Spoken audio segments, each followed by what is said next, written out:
Just before introducing the next speaker, letting you know that we have one more speaker for about 30 minutes, then we'll go into an opportunity for you to provide comment and input back into the process until lunchtime. We have a little bit of speaking again after lunch and another opportunity for you to speak back here in the plenary. And then we have breakout sessions, which again gives you a chance to speak. And a reminder that up on the third floor pavilion is an opportunity to share your statement more formally if you like. Being very mindful, there's a room full of people here, there's a room full of stories, but we have to try to find our way through the agenda this afternoon to the rest of today. And secondly, as informed that the cultural supports up one floor have been utilized a lot, and that made me feel good because that tells me you're reaching out for support. Some of this is just too strong for the strongest person, so really encouraging you not to hold it in, take advantage of those cultural supports. And I should signal to you too, the Coast Salish way of taking care of you. For a lot of you, it's sage and smudge, and we do that here, but for a lot of our medicine work, we use the cedar. You see the branches all over the place. That's a sacred gift to us as a people.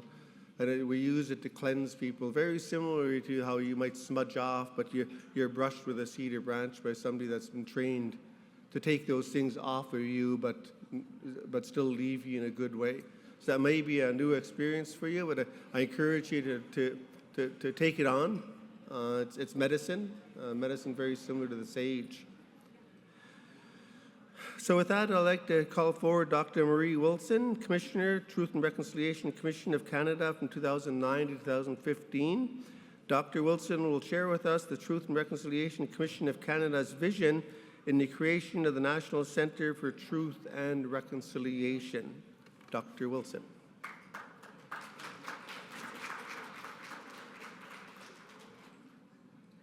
Dagante, Newetsine, Masi. We begin by giving thanks in the words of our Dene family back home for the gift of life and the gift of this day and the grace that has brought us all safely to this moment. I want to say a special thank you for the beautiful prayers and songs that we've had today that I know have brought us all closer together and to a place of calm in the midst of difficult conversations and difficult subject. And I want to acknowledge, if I can just back up to yesterday, the opening of the session, which was so beautifully done by a number of performances, both cultural and prayerful, and with our chiefs in Cookby here and Elder Lavinia Brown. And I want to say this just so for once it's pronounced correctly, the lighting of the Kudlik. Thank you so much for that beautiful ceremony. It really, it touched me because it's close to home. I grew up and was raised in a non-Indigenous family in Southern Ontario, and I am blessed with many families.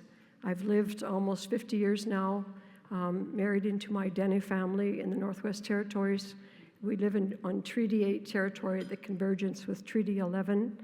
And my husband is a residential school survivor, and our extended family, including my mother-in-law and former father-in-law and many sisters and brothers-in-law, all went to residential school. So I grew up in that odd place of total ignorance, which is typical of most Canadian children, and crash course invasion as I came to know it and as our country's come to know it.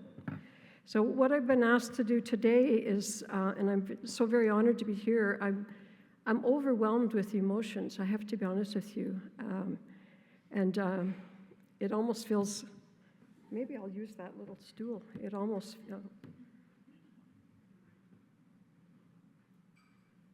I'll call it Mattis stool. Because I want to be able to see the chair because I know what it represents. We had that practice during the Truth and Reconciliation Commission, and it brings me back to this room where we gave that, we convened that international conference that Kim Murray was just speaking to, This is also the place, Vancouver, where we issued our interim report. It's also where we held the 6th of our 7 national events, and where I personally presided over many, many community hearings in this province. I recognize many of your faces, and I recognize many of the health supports who kept us safe and well throughout that work, and it's such a wonderful thing to see you again still committed to that work. I'm in trouble here before I ever start because I have prepared remarks, but I also have so many things that are churning through me just based on what we've heard yesterday and today. And as I think about the children, two things come to mind that stand out in a million memories. One is the only time I can truly remember being angry and shouting during the commission was at a meeting at the all-parties table in Ottawa, and our friend Don Worm was there. And there was an endless, frustrating conversation about the very issue Kim raised about documents and why couldn't we have them and where were they and who was keeping them hidden and who was denying their existence. And I remember actually pushing back my chair and standing up from the table and saying, we are not talking about documents. We are not talking about numbers. We are not talking about statistics. We are talking about little children and little children's lives and those who are still lost. And I was shaking, and I can feel myself back in that same moment right now. And I also remember my own remarks at the very closing of our TRC in 2015 in Ottawa, where each of the commissioners offered final remarks, and mine were about the children. And I remember saying two things that are relevant to what I will come to here today.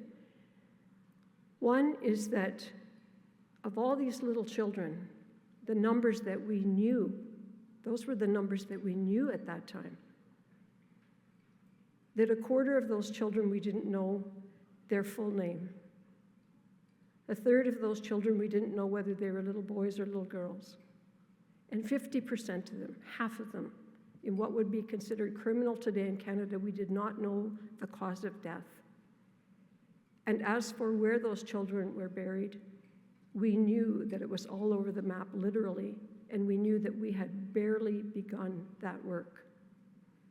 I also want you to know, well, perhaps I'll just go into my little walkthrough, and there's a moment there where I can just touch on it more. But this is what I'm going to take you through now is more from the head. It's the journey. It's retelling the story of the TRC to make sure you all know how we got to this day and how it relates. Because these were the things I've been asked to speak to about the background to our TRC and our mandate, and how what was our process related to the location of a national research center. What's the connection, and how do we get from a national research center in our mandate to NCTR, the vision to implementation? And what was our vision originally for it, and some reflections for today for how we keep that vision alive. So let me just quickly run through. And I know some of you know a lot of this, some of you may be newer to the whole story, and some of you are young, and we need to keep telling the story to younger generations so that you can keep it alive going forward. So there were many class action suits all over the country, and eventually they landed in one massive court case brought forward by the parties as you see listed there. And really it was a David and Goliath battle, and the first time really in the world that we know of where a Truth and Reconciliation Commission came about because the victims, so-called victims of harm, took on those who had perpetrated those harms. There were a number of things in this settlement agreement, and for many years we had to explain that the TRC was not the whole settlement agreement. There were these many other parts, the Common Experience Payment and the Aboriginal Healing Foundation monies, the IAP and commemoration and so on. But there was a specific creation of the TRC, and that's where we came into it. We being the three commissioners, and I wanted to show a picture of us there because both Our chair, Murray Sinclair, and Chief Willie Littletall, they're both on my minds. They're both addressing various health issues, and I've been in touch with both of them just this morning. And so we started in 2009 as the three commissioners. We officially wrapped up our work in 2015, and so much happened in between times. And our job, and this, I whittle it down to sort of these 3 or 4 really big things. Education was all about gathering together the oral history, that's statement gathering. Researching, original research, we commissioned much of it. Documents and document collection, and then safeguard all of that. Bring all that together and safeguard it in perpetuity. Along the way, educate the people of Canada, inspire ongoing reconciliation beyond the life of the commission, knowing that that was not a 5-year project. And then we also had a particular role, which I just note there, to advise regarding the allocation of commemoration monies. There was no specific mandate for us to look for missing children or to find them. And in fact, we corresponded with the federal government on more than one occasion that I'm aware of, saying, we are doing this work. Some of it had been begun by a working group before the commission ever started. We could see the value of that work, but mostly we could understand the importance of it. And it kept coming up in the statement gathering as survivors would tell us about children they knew who had died at the school, or children who disappeared and they never knew what happened to them, or siblings who had passed that they were sent home with, and all kinds of other variations of deep, deep loss. So we said that we should take on that work. We were never given one additional penny to do that work. I want you to know that, because shame on Canada. We were never given one additional penny, but we did it anyway because we felt it was so important. But it's why it's important to qualify that what we did was barely a starting point, because it's what we could afford to do with the time and money that we had, and we knew there was a lot more work to be done, and that is the work that is continuing, and now with particular focus from Kim Murray's office. Yes, there was in our mandate a special obligation regarding the National Research Center. That's what it was called in our mandate, and I'll come to that in just one sec. But on the issue of no specific mandate for missing children, I just want to tell you that one of the things we each ended up kind of eventually finding our own comfort in how we went about our roles presiding. And one of the things that I did when we listened to survivor statements, there was no interruption. It wasn't an interview. It wasn't an investigative inquiry in that sense. It was a chance for us to hear from survivors in the ways that they wanted to speak to us. But the one exception to that I always tried to explain ahead of time so no one would be upset by it, is that if anyone talked about a death at the school, or anyone that they knew who had died at the school or as a result of what happened at the school, to allow me to pause and interrupt so that we could, in that moment, if there was a name, could we know the name? If they knew where the child was from, could they tell us where they were from? If they knew how they died, could they just so we could get that information. And I forwarded that forward to our research team, and it helped build the numbers to the extent that we were able to have them. But many children, just so you know, they were little children, and that was a long time ago. And they couldn't remember all the details, and because children, many of the schools were from all over the place, they didn't always know where everybody else was from. And language wouldn't be a key since they weren't allowed to speak it. So I just wanted to say that about that point. Here's what our mandate said specifically about what was at the time called the National Research Center. And I'm just going to zero in on the bolded letters. That's my bolding, because I think it's the part that's directly relevant to the conversation and challenges today. Accessible to former students, their families and communities, the general public, researchers and educators. Kim already plucked out some of that wording. That all materials created or received pursuant to this mandate, so those things that the National Center continues to gather and so on, that they shall be preserved and archived in keeping with the same objectives and spirit of the Commission's work. And I'll say more about that as we go forward. But it wasn't supposed to be a whole different approach. It was supposed to be continuing in the same spirit of the Commission's work. To the extent feasible and taking into account the relevant law and any recommendations by the Commission, all materials collected through this process should be accessible to the public. So we've stressed that point a number of times in a number of different ways. And by the way, note that it doesn't just say to Indigenous peoples, it's to the public. And that has to do with the ongoing educational work that's necessary and national memory, which goes to the point that Charlene was talking about, I believe, this morning, about not allowing room for deniers or pretenders going forward. Our Survivors Committee, and we have just heard from 3 wonderful survivor speakers, and all their courage and torment, if I may say, has come through in their statements. This was the advisory team that we had, and I wanted to show you a picture of them because they walked with us, and not all of them are here with us. And I was just speaking with Mr. Papik, who knew, and I believe he's even family perhaps with John Banksland, who was one of our survivors who's since passed, and Gordon Williams, I name these ones. And we also know that Ray Arcand had passed before this photo was ever taken, which is why you see Chief Littlechild there in the hat in the front seat. He was taking that place. And I know that at least 2 others of our friends here are seriously ill.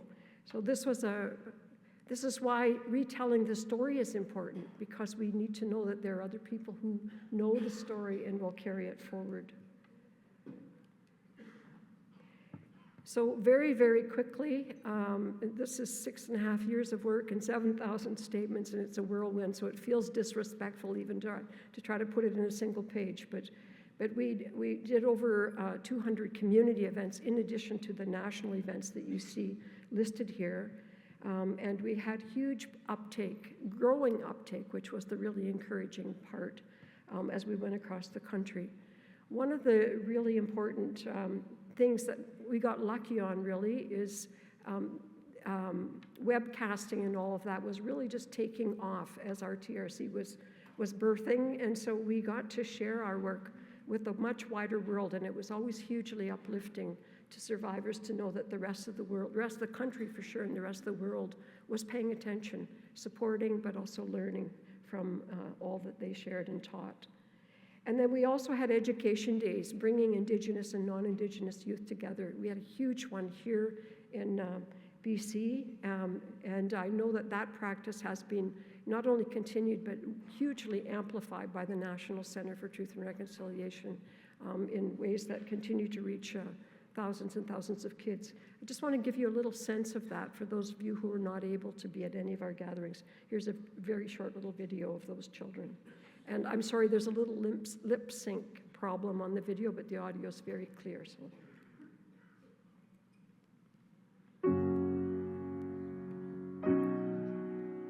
We know that among you are the future leaders of this country. Among you are those who are going to govern this land. Among you are those who are going to make important decisions about reconciliation. And you are going to have to come to terms with this history that you're going to hear a little bit about. And we know that's a difficult process, but it all starts with 3 things. You must watch, you must listen, and you must show respect. It's finally nice that we realize everything and we learn about it, what really happened. My grandparents, my mom, been through this residential stuff, so I just really wanted to know more about it. I've learned a lot, actually, considering that my grandma didn't tell me very much or anything. So I've learned what abuse they had to go through. I've learned when it started, how long it was for, when it ended. I've learned a lot. I want to learn about what happened to my dad when he was in residential school, and want to learn the healing process and what will help with it. It makes me feel kind of sad, for those kids, because there was torture. It's not fair. They just took them away from their homes, and they just here put that school. I just didn't agree with that. It's just really wrong. It makes me upset when I think about it because just knowing what like my dad and his mom had to go through, it's really hard like to deal with, I guess. I don't know. It bothers me a lot, and now I realize like why my dad drank so much when I was a little kid, I guess. It'll kind of change the way I think about things, like how it would like affect someone's life and their kid's life for like generations. That's one of the worst things that Canada did. I hope events like this just are able to bring closure to a lot of horrible things that happened, and I hope a lot of people now recognize that the crime happened and that we need to make amends for it. I'll never forget this day because today is the first day they ever told us about residential schools, and if I ever see anyone that's Aboriginal, I'll ask them if they can speak their language, because I think speaking their language is a pretty cool thing. I like being around this. I like hearing the drums and seeing everybody else and learning about new nations and all these new languages I have not heard of yet. I think we should start a dance crew and start bringing back our culture, start speaking our language, and everyone should just treat each other equal. Our traditions carried on and passed down so that all our younger generations, and so that my baby knows what happened in the past to her ancestors, and so that she can just keep bringing our tradition forward and passing it on to her kids and their kids and everything. And I hope that something like this never happens again anywhere in the world. And the importance of letting people know is so that it doesn't happen again. And it's good for the younger generation to know that, so that we all treat each other as equal.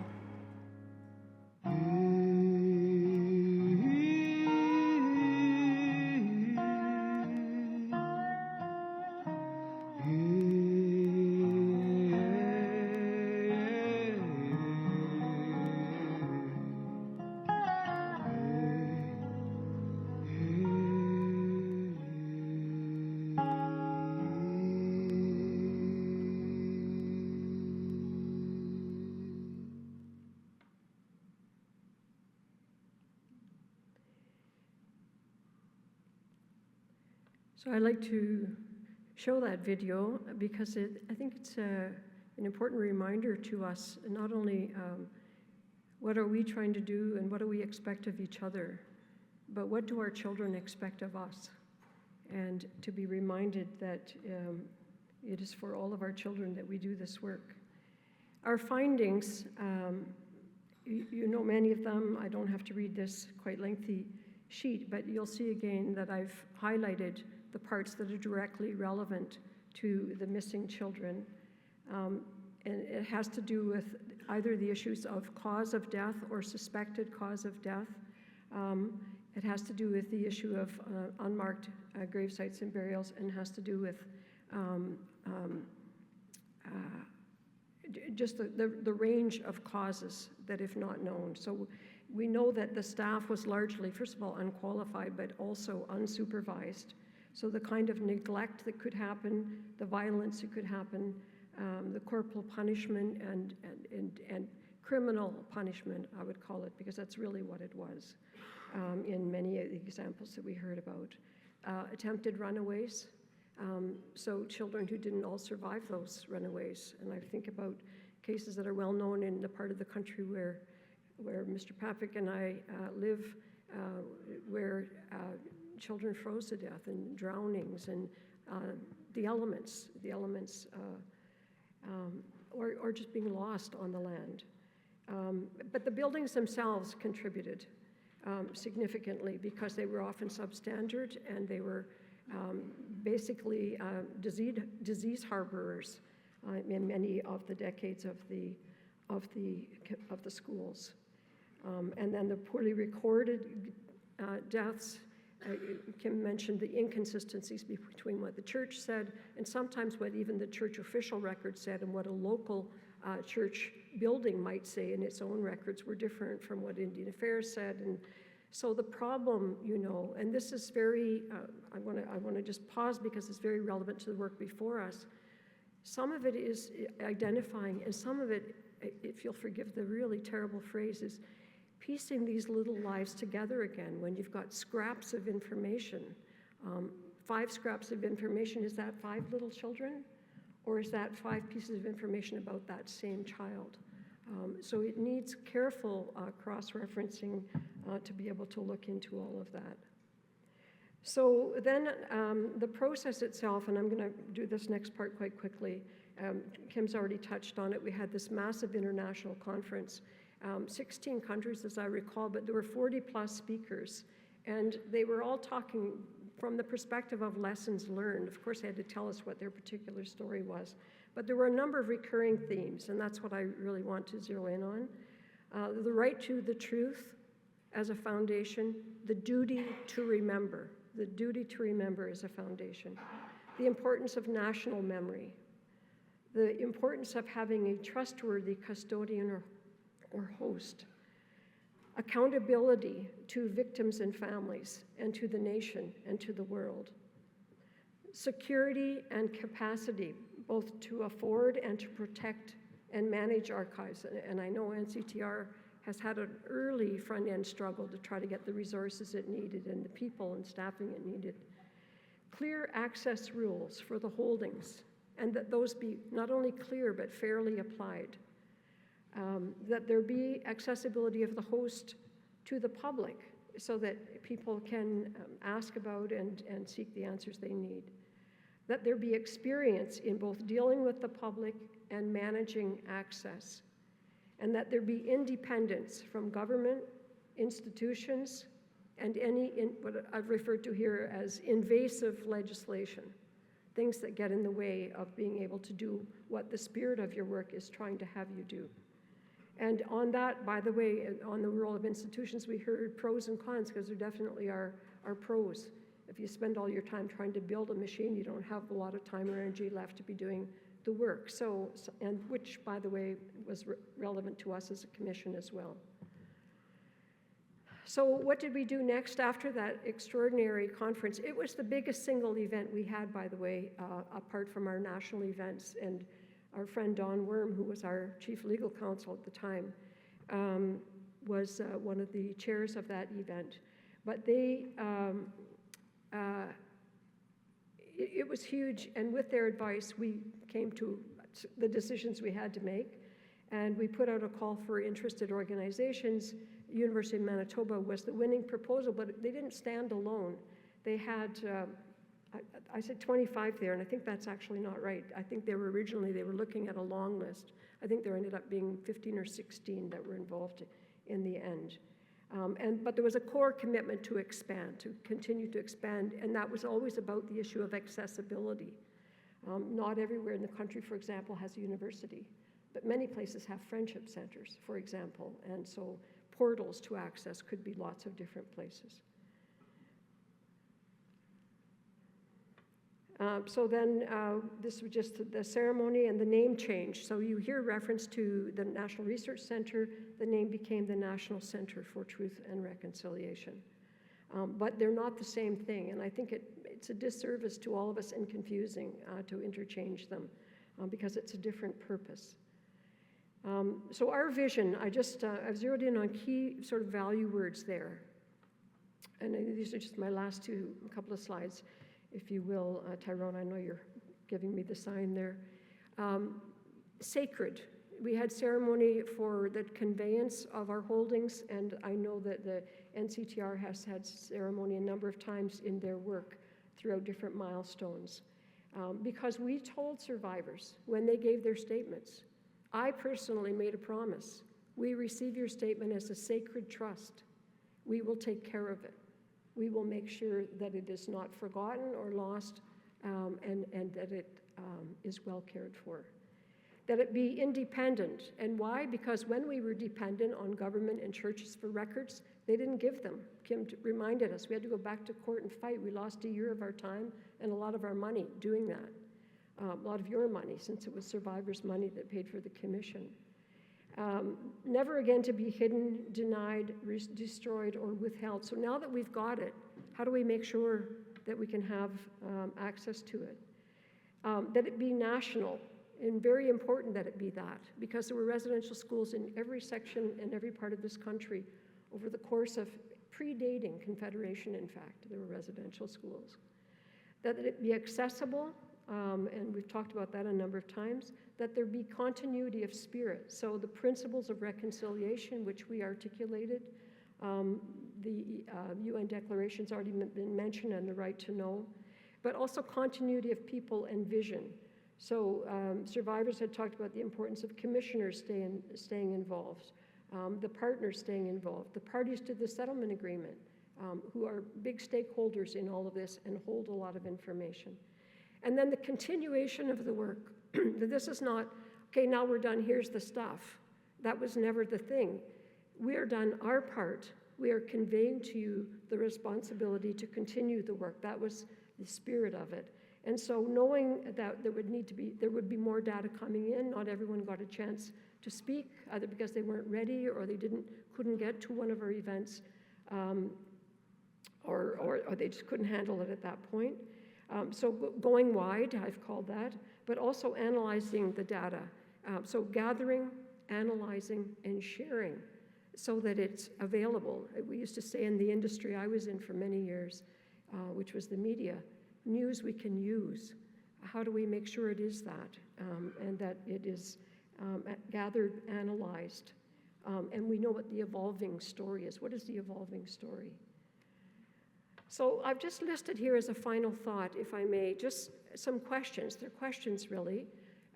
I don't work in Winnipeg. I'm not at the heart of the National Centre. I've been honored to be invited to a number of events by the National Centre, but I don't know the ins and outs of how it works and the ins and outs of what everyone is trying to do. But I do have questions that I don't know the answers to. So the proposal originally was with UBC and 15 affiliated partners. Are they still involved? Is that a circle of partnership expanding? And is there an ongoing awareness of that to the rest of the country so that we know? On the issue of governance, is it independent, accountable, transparent, and inclusive in the spirit of the establishing documents? That has a lot to do with the relationship with the University of Manitoba and my own reflections. Did we get that right, or did we give too much away? Did we give not enough away? What is the answer there, or is that even relevant? The issue of data accessibility and sovereignty. We need timely access. This I know, because we lived through the experience of not having timely access to documents. So timely access is really important to build and ensure trust. I mean, when the anger set in, I told you that story, is when we couldn't get what we needed and what we were supposed to be given, because that was the promise. Whatever we're doing with our organization and our materials, we have to be seen to be doing much better than the government and some of the churches did in providing the records. Aging survivors are so important to all of this, and we count them as diminishing treasures in our midst. Relevance, who decides on what is relevant? That was a big issue with the government. I don't know if that's still a factor today, but it has to be the communities and survivors who know what they need, and these are their stories and their children. And then a research strategic plan, because I would like to know if we're getting anywhere. Do we have more information now than we had when we handed off the numbers? Have we found more names? And can we get updates on that? Do we even have a national register of survivors, not just those who went missing? How will we know when the last survivor in this country speaks? How will we know that? Who has that total, complete record? And who's monitoring and tracking it? These heroes in our midst, these heroes of our country. So I'll leave it at that. I hope that's given us some food for our further conversation. And thank you very, very much for the honor of being here today.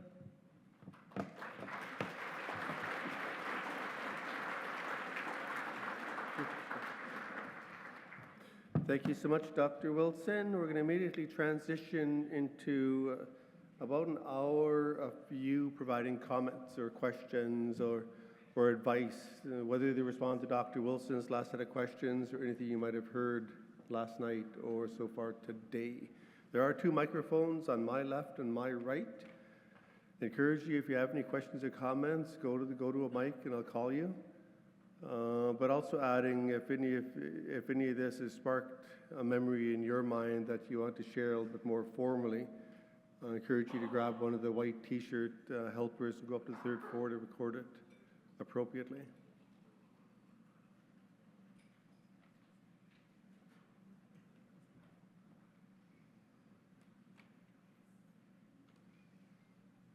To my left. Hi, thank you everyone. Tansha Kia, Kira Delaron, Manitoba Métis Federation citizen.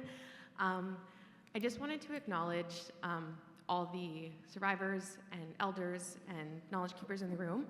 As a youth, I find that it's very important to have youth representation in rooms such as this because we are going to be the legacy that carries on for all of you, for all the work that you've all done for us.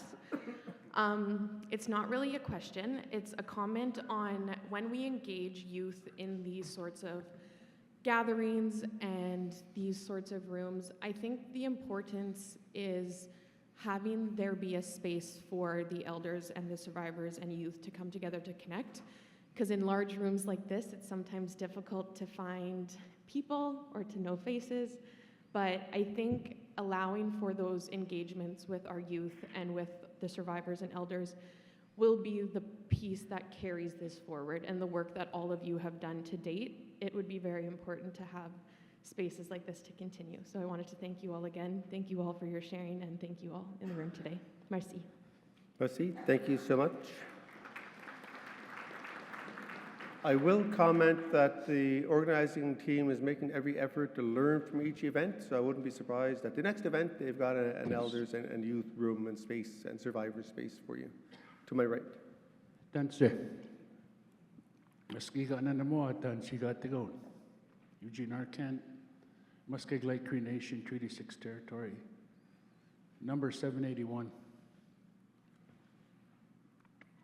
I want to thank everyone that's been involved in this assembly and thank the people from this land for welcoming us to their territory. I want to wish all the best to Kim and all the staff on this insurmountable job that they've undertaken.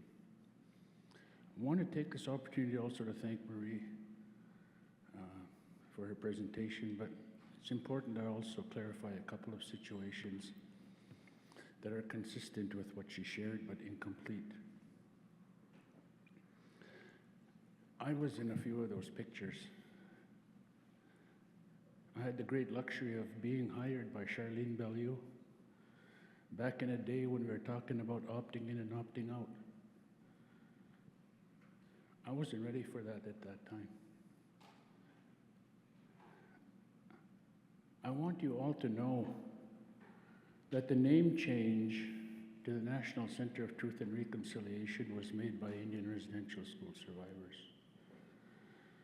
It was not an easy decision. All of us were technologically challenged. And whenever we went to National Research Center, the Canadian National Research Center had a complete monopoly on anything that had to do with research. And so with that frustration in mind, the director at that time, Roy Moran, brought it up to the Survivor Circle that we do and implement a name change.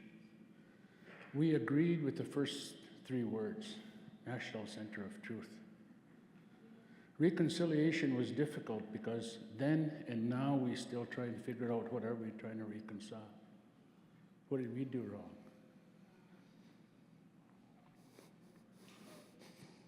We're simply children. We did nothing wrong, we got taken away. And you all know what happened to all of us. Reconciliation is a word that I know we won't achieve in my lifetime. Be careful how you use it. The truth is what we have to deal with. And it's an awkward, awful truth. And we can't sugarcoat it. Don't expect the National Center to sugarcoat the truth, because we as survivors will not allow it. And I want to remind all residential school survivors that are in a room and watching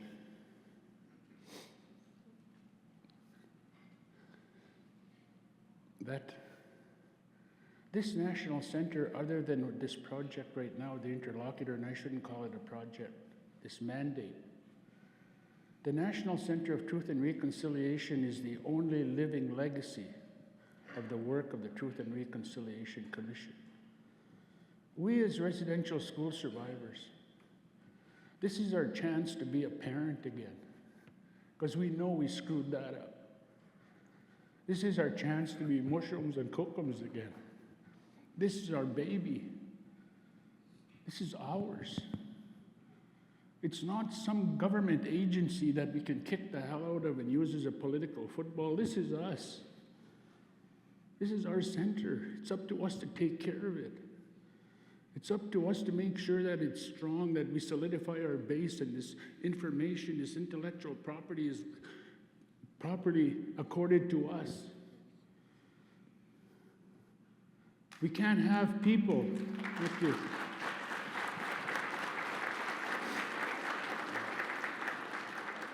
Can't have people liberally profiteering off it, including our own.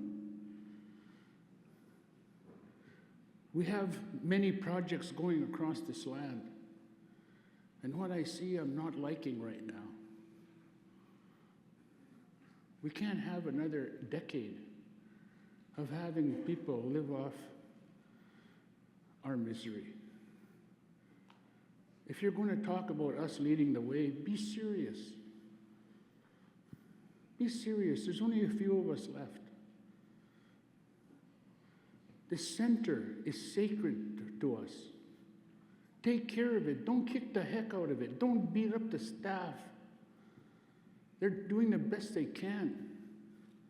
Trust me, I know them. I see them cry. I cry with them. So when you do this important work, keep in mind that this is our child. This is our baby. Go sim sinoa. It's ours. Take care of it like we do our little Japans. It's important. I've never had an opportunity to say this to fellow survivors, and I want you to know that this is yours. I'm so proud of it. And if I die before this reconciliation is achieved, I'm okay with it, because we have this place to take care of. I get a chance to be a parent again, same as you. I know I've taken up more of my time.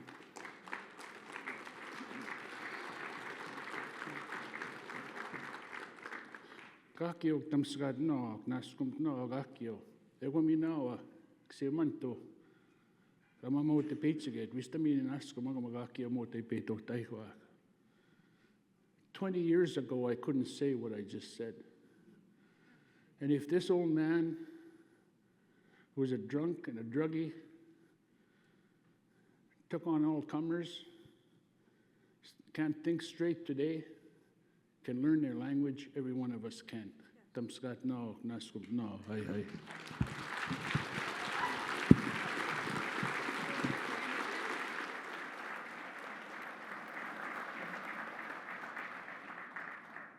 Aichka, thank you, Elder Arkand.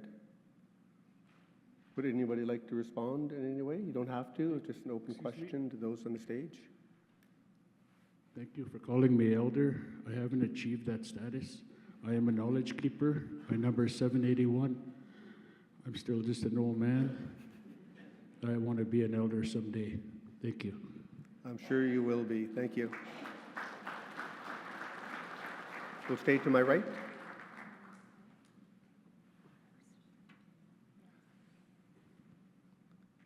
Bonjour. Bonjour, Namaganadok.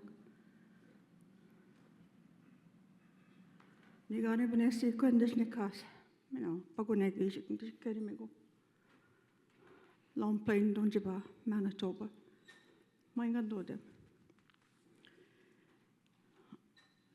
I sit with the National Reconciliation Truce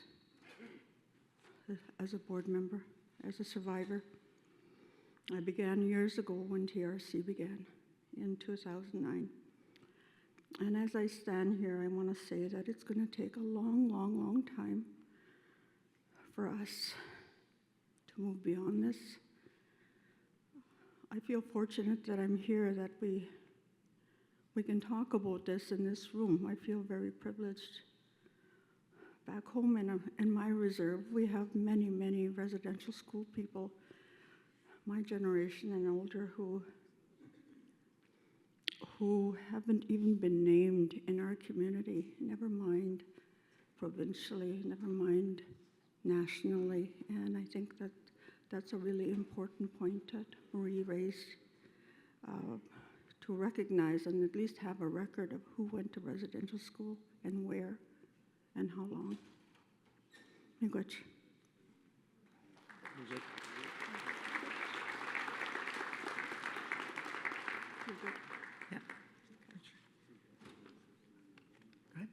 Buju Meskwanakwarakway Indigenous Cause Wabashishi Dodem, Winnipeg Dunji. My family is from Roseau River First Nation in Treaty 1 territory, Manitoba.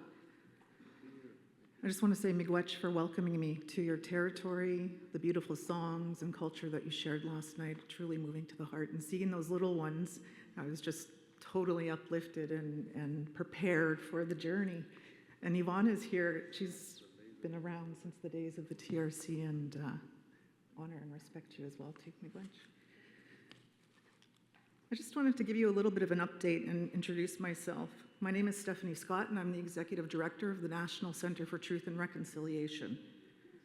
It's been about 8 years since the end of the Truth and Reconciliation Commission closed in 2015. I was there when we packed up every box, piece of history, and closed the doors to that office. I too know what needs to happen to continue to share the truth. I am guided by an incredible group of people, the NCTR Survivors Circle, from all over this land. Survivors of First Nations, Métis, and Inuit descent, many of whom are in this room today and have been doing this work and live this life forever. And they've worked tirelessly for the TRC and the NCTR, and I'm honored by their ongoing support. Miigwech. The 2021 discoveries into Kamloops changed everything about how we do our work. It's always been crucial to get records into the hands of survivors, their families, and communities. We have gotten thousands upon thousands of pages into the hands of survivors, and we continue to do this every day. And we will be doing this work for decades to come. It has been a slow process, it's been a colonial process, and it's how the NCTR was set up by some very wise, intelligent people in this room. And I also say miigwech because we continue the work, the very important work of the TRC.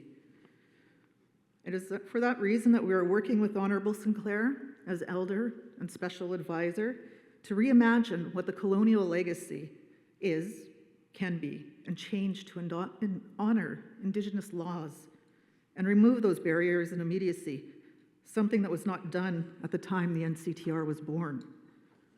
Please keep sending him healing energy because we love and care about him very much. The TRC did a preliminary study of burial sites, and the recommendations were limited due to the time frame of the mandate. The NCTR is working to continue to advancing Call to Action 73. The NCTR continues to collect considerable record sets that TRC did not have access to or hold.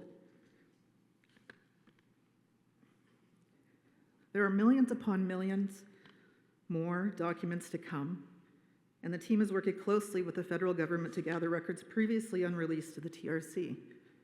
We know we will find more children upon review of those millions and millions of records through ongoing vital research. The NCTR continues to work on new agreements with nations across this land to have access, ownership, and control of their history. We've also moved on to new information architecture with a digital preservation program that works with communities to improve access and use of records. The landscape of the work has significantly changed since 2015 and the end of the commission.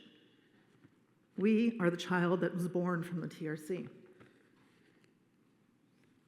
We must be responsible stewards for the 7,000 survivor statements, millions of records that were gathered to honor the truth and educate all Canadians on the truth of residential schools to ensure those historical wrongs cannot be forgotten. We continue the research, provide education every year to millions of students and Canadians across this country.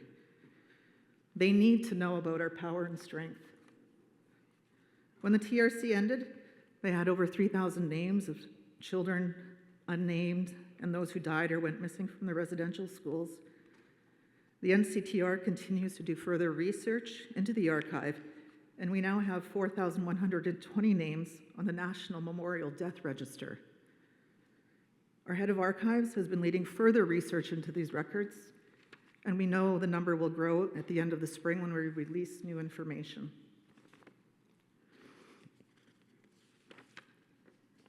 The National Centre is here for you. Please visit us in the archive, and we can give you further information and answers to your questions that you may have regarding your records today. Miigwech for listening. Thank you. Miigwech. We'll stay to my right, but I'd like to signal to everybody we are going to have a hard stop at 12 o'clock. With so many Indigenous people, so many elders in here, I'm guaranteed there's a large number of diabetics in the room, so we'll be stopping at 12 o'clock sharp. To my right, please. Hi, Chica. Thank you, Stephanie. My name is Yvonne Rigsby Jones, Nanaimuk First Nation. I'm a mixed blessing. My mom was Nanaimuk, my dad first generation born in this country. I'm here to say hi, Chica, to the organizers. I'm a granny of the addictions field, pioneer of what's now called trauma-informed work. And this is my first in my 30-odd years of this work, gathering where the Métis have been included in such a big way. Yay.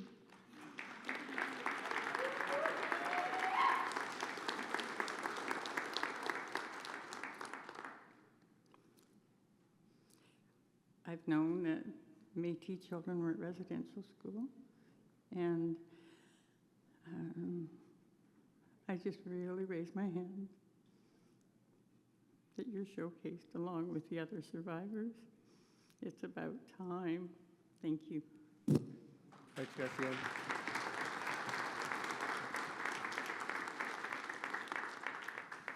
Stay to my right. OCM, my name is Shannon Henderson. I'm a proud Squamish Nation member, and I want to thank Cheryl, our family, for your opening this morning. You made me strong. And I want to thank each and one of you up there for sharing your truths and having the courage. Each one of your stories, your truths, I hold. And I feel I'm a 60 scoop. My grandfather brought me home. He is a Native Brotherhood. And he told me to remember where we're from and to be the voice for our people. And I stand here today for that chair, for him to continue his legacy. I'm a daughter of a survivor. All 13 of my aunties and uncles went, all across Canada. I'm on my journey. Continue every day to be a part of my journey. And I will be the voice for our people. OCM.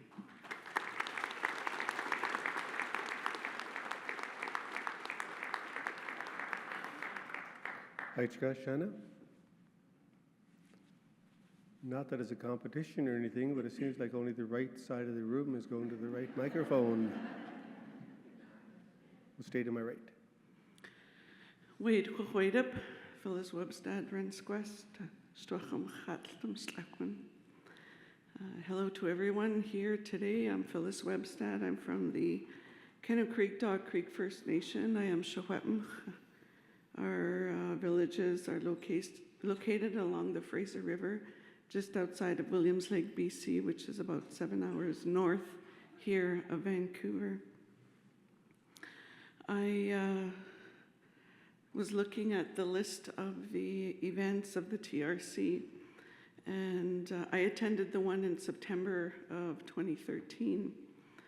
And prior to that, we had an event in Williams Lake, and that's where Orange Shirt Day, Every Child Matters, was born in about April of 2013. And originally, it was just for our area.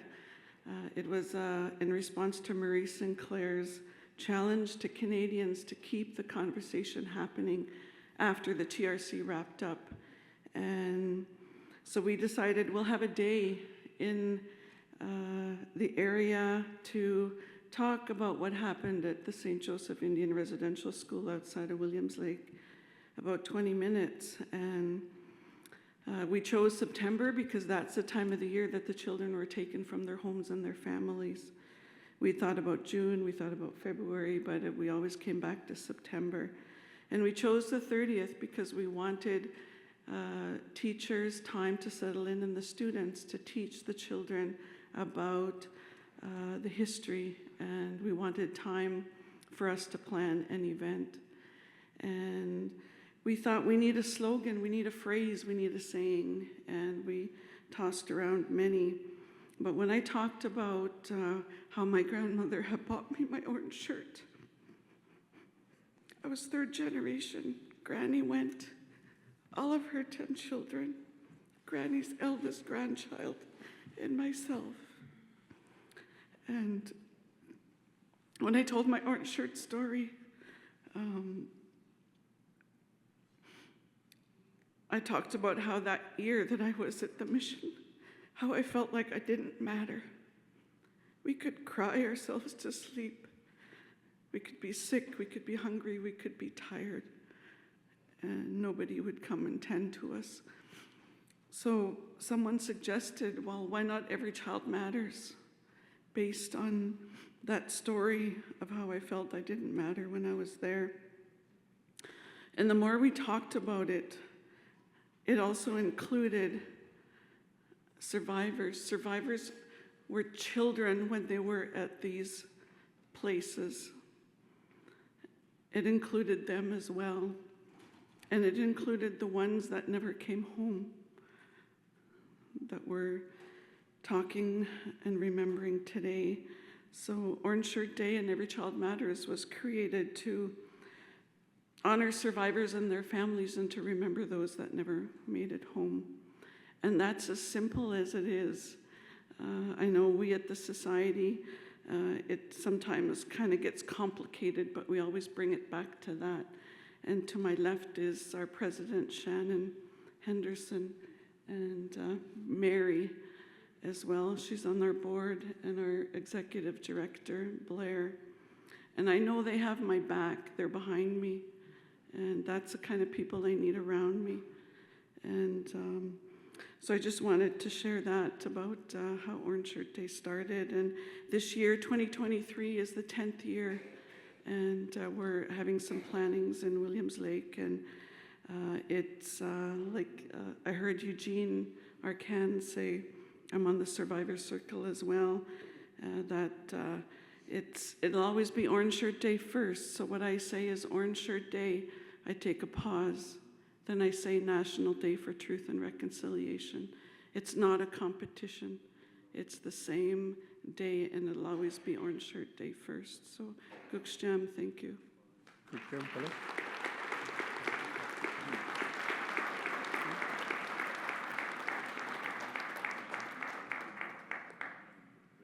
Cook would you mind coming over to the left microphone, please? I'm just teasing. We'll stay to the right. Bonjour, beba malchik de jnekas most otem. I'm from the Treaty 3 territory. My name is, English name is Marie Lands. I'm from Laxo First Nation. But I'm here with our team from Worshipskushrigang, Urjan Kazoat, they're Grassy Narrows First Nations. They're leading the Macintosh School project, and I'd like to acknowledge them, Councillor John Kokopanes and Councillor Bear Kopanes and my brother, Steve Lands. I'm a survivor of 2 residential schools, Macintosh and also St. Joe's and Thunder Bay. And I just want to acknowledge Murray Sinclair. Murray Sinclair has been a big mentor for me, and I'm praying for his wellness. I met Murray in 1988 during the time of the Aboriginal Justice Inquiry in Manitoba. And I was just gathering my scruples back then, and I learned that as part of the residential school and being part of 60 Scoop too, that everything that happened to us was injustice. And it was through that I went to university, got my degree in social work, and have been working within the field this time now at many capacities, from direct service to executive levels. And I carry the passion of children in my heart because of my own experience as being 5, put in a residential school in Macintosh. I was born in Macintosh, right across the lake from the residential school, and I went to school there. And when that closed down in '69, we were sent to Thunder Bay. And we came back, no home, broken down, and everything else like that, that our relationships destroyed. We were part of 60 Scoop. I've done a lot of work in my life and my healing, continue to do so. Very proud. I have a daughter who's a lawyer today, and I did a lot of work on me, my family. But what I would like to say is that my parents were survivors of residential school, St. Mary's in Macintosh in Ontario. And their children, us, were also survivors. That's how deep it runs into our system. And when my father died, we had, it was hard. It was almost 8 years ago now. So we went to Macintosh, did ceremonies. I carry a picture today of the ghosts of children that were captured on camera, as well as Sabe standing on the side. I carry these pictures. If anyone wants to see them, I can share them, but I think they will be used for the report from Macintosh, because that's where it was. And when 215 happened, I literally lost my voice, and all I could do was cry for I don't know how many weeks. Streams, I couldn't talk. I was even sent to a throat specialist because maybe I lost my voice. But it was a trauma that ran so deep. And it was all these kids that go home because I have so much empathy. And I think I internalized a lot of that. So when Macintosh project started, I was really happy to hear that's going on. And then when I was asked to come on by my relative Arnold Pelly, who is not here with us today, he's at a Shushkushregang in Grassy because he's managing other stuff. I was very happy to hear, to be part of this process now, to be part of a survivor-led piece. And everything that I'm hearing and listening to here today is so important, and being part, seeing the empty chair, and all the survivors that are here,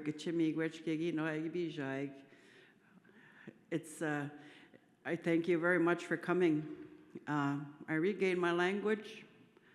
Like the last elder said, we can gain it back, because that was my first language when I went to residential school. They beat it out of us, but we can get that back. It's in our memory. We can get it back. And I'm really trying hard to teach my children, but thank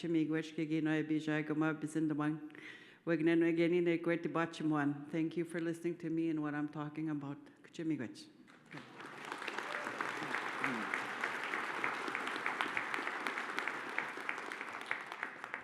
Marie, we'll stay to the right. ACM, A to Squalawa, Quilsquisquala, Quisila Mithiska, Cheo Tosqui, Tulitsaqua, Tasilish. I had a couple of things that the ancestors want me to share. It's really important when you're doing these sacred works. Each sacred tribe has sacred protocols to follow. One of the important things, I'm very lucky to have my good teachers that are in the room right now here, recognizing the work that they want you to understand, because a lot of these areas, the remains of our loved ones are not in those sacred spots because they were stolen, they were taken. The other teaching that they want me to share with you is to make sure when you were starting to repatriate the remains, it's really important to take that sacred gift in a very, very special way. I was lucky enough to be able to help out with another tribe that's close to ours. And when we started doing that sacred work, the message came through from those sacred little ones that they didn't want to get put into that room to be stored there. They wanted to make it back home to their tribal areas. So that's the second message that comes from all of our sacred ancestors, to be able to carry that very carefully and not to let all this paperwork get in that way of that sacred work that needs to occur in all of your tribes. I'm a very young survivor myself, and I just ask nothing but beautiful blessings and goodness to touch each and every one of you right now through the sacred medicine of connection of who we are with our sacred spirit, who we are, what we're doing. And I thank you for your time and ask nothing but blessings for each and every one.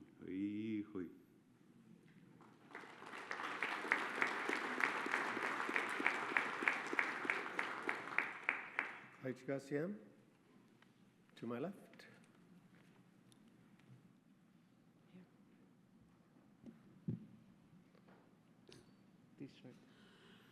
Wajet, waseknes gönischen hasen in hasian bitaber hindostin, Shanghai's not diagnosed on the Heski hindostin, Martha Sutherland hasen name Mr. Gushin hasian. My name is greetings, Wajet. That's hello in my language. I come from Northern Ontario in the James Bay area, the Treaty 9 territory. And I bring greetings from our people, from our homelands. And I want to greet the ancestors of this land and also the people that are here and the visitors from the different lands throughout Turtle Island. I wanted to just speak a little bit about our group. Our group is very new for the St. Anne's School, St. Anne's Residential School that was located in Fort Albany. And we started our initiative to search for missing students and unmarked burials. I also first want to acknowledge that one of those students that we were trying to search for is one of my late uncles, which was the reason why I decided to get involved on the initiative, because I wanted to give voice to my family, to my late grandmother and late grandfather, for their son that they never had a chance to bury properly. They don't even know what happened to him. And so I decided to get involved to give voice to my family. And it's not easy, but it's something that I decided to do on behalf of our family, as well as those other people who have missing family members. And our work is very new. We started in June. I wanted to introduce one of the other working group members who is sitting over there with me. Shirley, if you could stand up. Shirley Kusis Wynn is also a working group member from that group. And I just wanted to talk about, I came here because I found the title to be the reason why I came here, Indigenous Data Sovereignty. That's the reason why I'm here. And I'm looking forward to hearing the session tomorrow. I know it's scheduled for tomorrow, but I wanted to make a comment about it. And I think one of the things that will make a lot of sense for our people, whatever language you have, is to ensure that we translate those words. When we hear the word, the acronym OCAP, a lot of people back home are saying, what is it? What does it mean? How will that look for the working group? Our working group is also just in the process of learning about it. I'm just really grateful for the information that exists out there already about OCAP.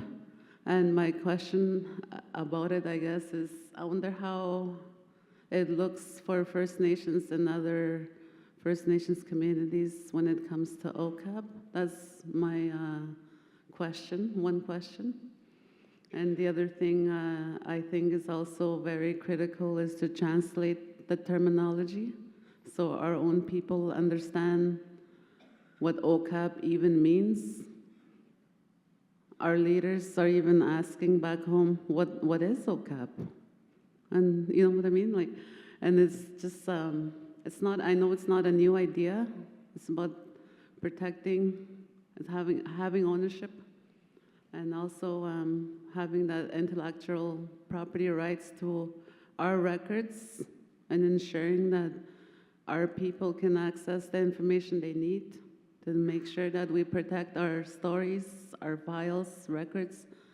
But the thing that I also found out about it is when we talk about ownership, where we store that information in the cloud, I heard that it also belongs to the owner of that website. Like it could even be the country.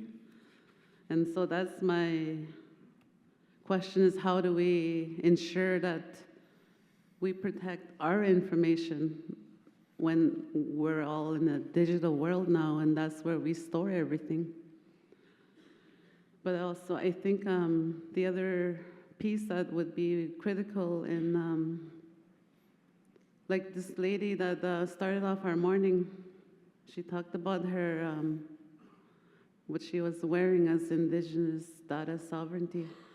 So when we use cultural concepts, I think that's where we make it more relevant to our people. So I'm sitting there trying to think of how do I bring that home for our elders at home. I know that we use birch bark as our traditional arts, but also it was used for baskets. And we have floral designs that we use on our clothing. And I think that's where part of that could be incorporated so that cultural concepts can make sense for our people. I just wanted to also make a comment about the word reconciliation. I struggle with that word personally. When I first started hearing truth and reconciliation, this is not to discredit the work of the people that have been working on the TRC, but myself, when I hear the word reconciliation, for me it assumes that there was a good relationship to begin with, and I don't think we ever had a good relationship with our visitors that came across. Everything that we ever had to do with our visitors from the other side was, very negative to me. So I'm not really sure how I'm going to come to terms with that word, reconciliation. Maybe, when you're just forming a relationship, that's how I see our work with the video that we saw. That I want to thank you for the video that you shared with us, because that's where it starts to change those thoughts. It begins with our young ones. I'm an educator myself, and I've used Phyllis Webstad's Orange Shirt Day in my curriculum as a teacher, and but I always struggle to explain the word reconciliation, but I just now think about it as forming a new relationship that will be based more on positive experiences and educating all Canadians about our people and our experience.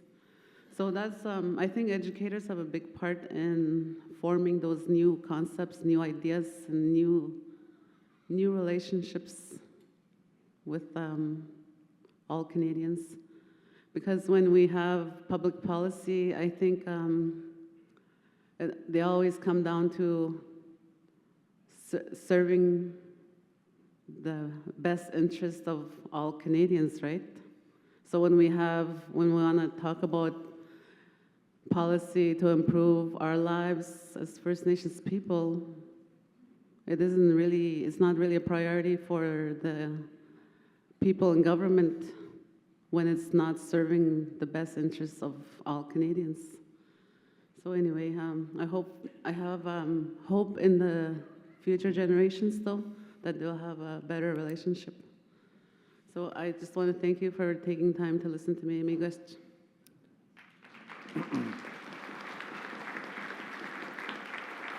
Miigwech, Martha, I heard 3 questions there. I'll ask 2 to the panel if they'd like to respond around the translations and terminology and comments around reconciliation. I will ask any response to the OCAP to be held until 9:45 tomorrow, and we have a keynote specific to OCAP. So I'd ask the panel if any of them would like to respond to those 2 areas. We have an elder over here who I seen get up to the mic but sat down, so we'll go to her after the panel, then to my left, and that's probably all we have time for before lunch. Would anybody like to comment on translations, terminology, and/or reconciliation?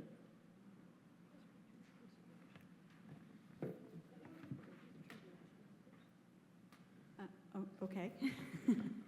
The boss told me to go first. First off, I just want to just acknowledge everyone that's sharing and coming to the mics and sharing their experiences and asking the questions, the important questions. And I also want to acknowledge all the people that came from the National Center of Truth and Reconciliation to speak their truths about the journey that they've been on since the TRC handed over the sacred work to them. I just want to say to Eugene, when Tk'emlúps happens and Minister Bennett called me, the very first thing I said to her, what are you going to do to help the National Center for Truth and Reconciliation respond to the increase of community members coming to them? Are you going to properly fund them? And when I first started this job, my first conversation on my very first day was with Stephanie Scott. And I said, how do we fix this? So I, again, want to offer to meet with the Survivor Council and the governing circle of the NCTR to talk about how we can support, how my office can support the work that you do, the sacred work, to help with that child that you mentioned, Eugene, your baby, to make sure that it grows in a good way. So just to go to the question, so thank you for that. To the question on OCAP, I'm not going to answer to define that because that's the purpose of this conference and the people that will be on the panels later today and tomorrow. And I think that they're in the room, so I know they've heard the question and they're on notice to make sure they answer that. I think we heard this morning, and I really appreciate what you said about the importance of symbols and translation and ensuring that we define these concepts so that Indigenous peoples with different languages in different regions understand what we mean by some of these colonial terms. And I am going to take that recommendation for sure and make sure we capture this in our summary report that we'll be preparing from everything we hear over the next 2 days. And Commissioner Wilson, Dr. Wilson is going to speak about reconciliation. Yeah, thank you. Really good comments and discussion from everyone. Thank you. I'll just say on the issue, if I may quickly, on terminology, though, generally, and then I'll come to reconciliation.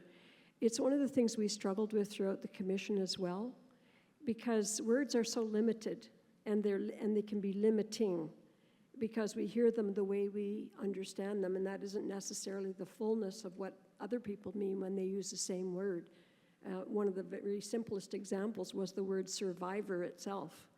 And some people embraced that word, some people rejected that word, some people said, I'm barely hanging in, is that surviving? So it had a wide range of meaning. And so one of the things I always regretted, there are a number of things that we simply ran out of time and steam to do, and one of the things I regretted is that we never had the capacity to do a kind of terminology. What do we mean by these terms? So that at least if we use the words that we have at our disposal, we can be very clear about what we mean when we use that word. And so I think the good question there from our educator related to St. Anne's, thank you. That's a really important point. Technical terms, but also terms that might seem more everyday. On reconciliation, I just simply want to say that we inherited that word as part of what survivors gave us through the court settlement. That was the terminology that was used. We were called a Truth and Reconciliation Commission, and they talked about reconciliation in the mandate as well. And it's the one piece that is always signaled out as being ongoing, because to Eugene's point, will we ever get there? I've heard Justice Sinclair, Commissioner Sinclair, Senator Sinclair say, we may never see reconciliation in our lifetime, and I think that's true in some ways, but I also think it's true that we see it in our everyday living, and we see it all the time. And I've seen, for me, seeing those little ones dance last night, that is a form of reconciliation with one's own identity and with one's own sense of who am I, and do I belong, and am I part of something, am I part of a family? And we heard much wisdom across the board from many survivors talking about reconciliation. Yes, it's about that, the word itself, and how can it be what never has been. But many said reconciliation is about my own relationship, first and foremost, with myself. The self-loathing that gets replaced with self-regard and self-love, or else reconciliation within family or within community, or as we heard this morning from Mr. Papik, across religions that created divides and forced people apart. So it means many things, and I don't think there's a perfect answer, but I think we just keep working at what we believe to be better than what it is now. Thank you for that. We've got about 5 minutes left for 2 speakers. Elder to my right.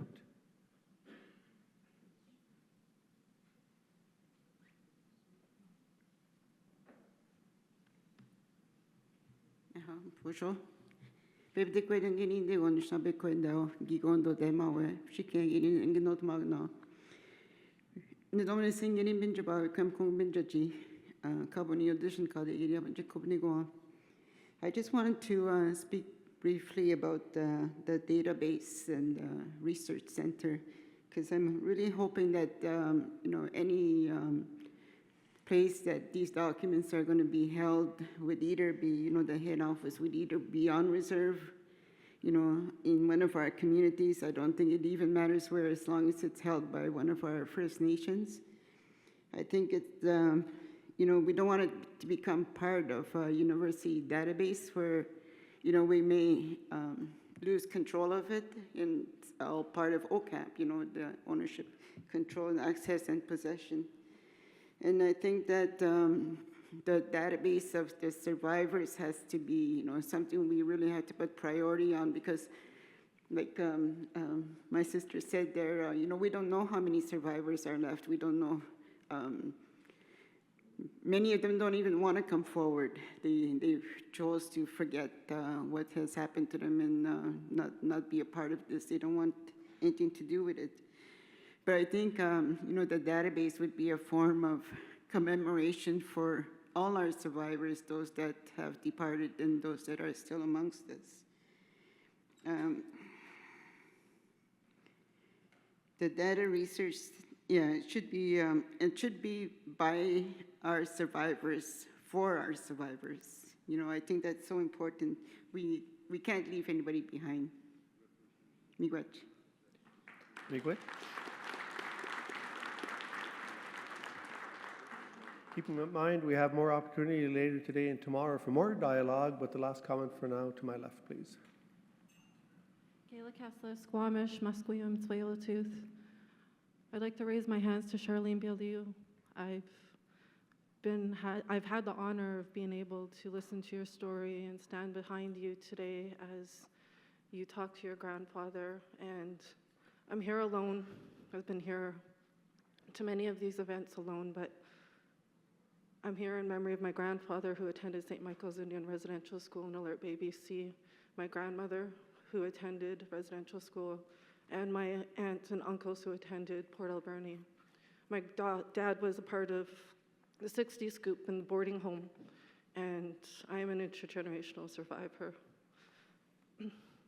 I want to just urge, because we're here at the national level now, we've been meeting at the provincial level, for all of us to come together and demand that the federal government does not destroy any more records until these investigations are over. It could take decades. Charlene, you've been at this work for 35 years. And I also want to encourage anyone who's close to their elders, who knows their stories, to record it because they're passing away in record numbers. I lived in the Niska territory with my son's family, and almost all of the survivors who told me their stories aren't here anymore. So it's not just archives we have to rely upon, it's also oral history. And these archives are going to be hidden from history because that's hiding genocide, active genocide. And Canada does, we have in all of our missing murdered Indigenous women, the TRC, many of the reports that have come out and the calls to action have stated that it's cultural genocide, and no, it's not. It's genocide. It's violations of human rights. It's murdering children. It's murdering our ancestors and our loved ones who have gone before us. So please, if you have an elder in your family who does not have the trust in the government to reach out and to talk to someone who's a stranger to them, because many of these people who are coming to record their history and their data, they're strangers, but they know us, and we have their stories. So one thing about oral history is that it never lies, and it's never going to die, because it's going to live on through us and for generations to come. So thank you, Charlene, for everything that you do, and all of the survivors who are in here. I just want to say that as a member of the Numgis First Nation, an elected council member, we're having to do an investigation, and we keep getting called host nations. We didn't invite residential schools to our unceded territories. See, we invite people to feed them, to take care of them, to nourish them. We didn't invite them. It was an occupation. And our people live with PTSD, so nourish them and love them. Kayla Kessler.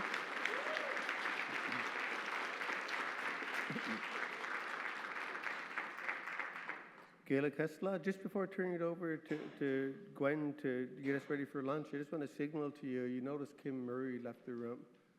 All this is taking place live, right? She's actually stepping out to participate with the community that's going to make an announcement with regards to their residential school too. So she didn't ask me to announce that, but I'm just thinking of the significance of Kim having to leave this session to support a community who's going to disclose something. I think that's important for you to be aware of. When she will be back. Gwen?